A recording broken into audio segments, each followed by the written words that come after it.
I haven't built a product, but I've actually pre-sold my product to 5 clients. How did they do that? Because they happen to be friends, they happen to work with each other as colleagues, or they were just lucky. But it doesn't mean that they can scale based on the 5 first customers. So therefore, they made a false assumption that because of the 5 were early signs, that they think they can build a company, a product around that. And that's typically what happens.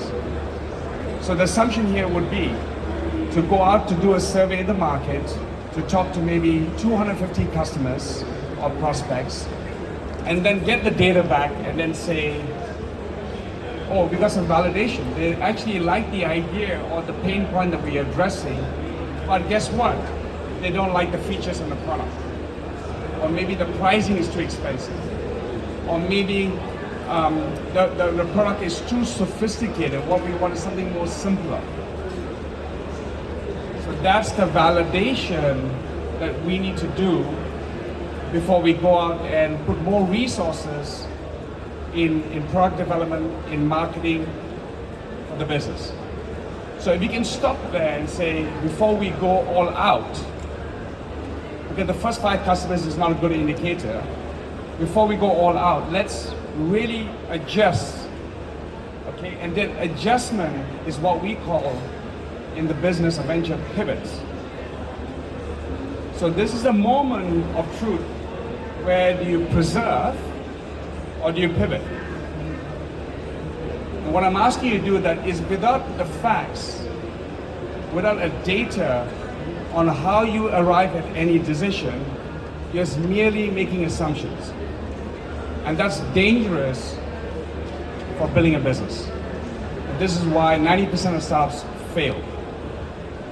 So the thought and the methodology here that we're talking about is really having a process in listing out all the challenges, what are you facing in the marketplace today, and then scientifically using this quadrant, prioritizing what are the important issues, validated and unvalidated, and then work on those that you think is critical and high priority. That's the methodology. And that will prevent you from shutting down or running out of cash in 3 to 6 months. Got it? Okay? I know we rushed through the process, but if you go back using the same methodology with your team at your own pace, use the walls in your meeting room to come up with 20, 30, 50 issues, you will soon discover the amazing insights about your business. And by the way, don't restrict this conversation to you and your co-founder. I would really encourage you to encircle a larger group of people who could be your advisors, your customers, your suppliers, people from the industry, to have that conversation as you just did the last 30 minutes with some strangers in your group. Because the benefit is opening up the mind in angles which you don't possibly think about. And that's what I'd like you to do. Okay, is everyone clear? All right? So let me bring this to closure. That if you have anything that's low priority as a CEO, you should stop doing it and putting your energy into it. If you have something that's validated and it's low priority, keep doing it. If you have something that is unvalidated and it suggests to pivot, then you need to pivot. And I'm going to talk a little bit about pivot in a moment. But that's the answer to why companies pivot, is because they're getting back feedback from the market that's telling them, this is not working. And then of course, if you have something that's really proven to be strong as an assumption, then you just accelerate and go on. I've got 1 minute to wrap up. If you want to take a picture of this, you can. And basically, there are several types of pivots. You can do customer segment pivots.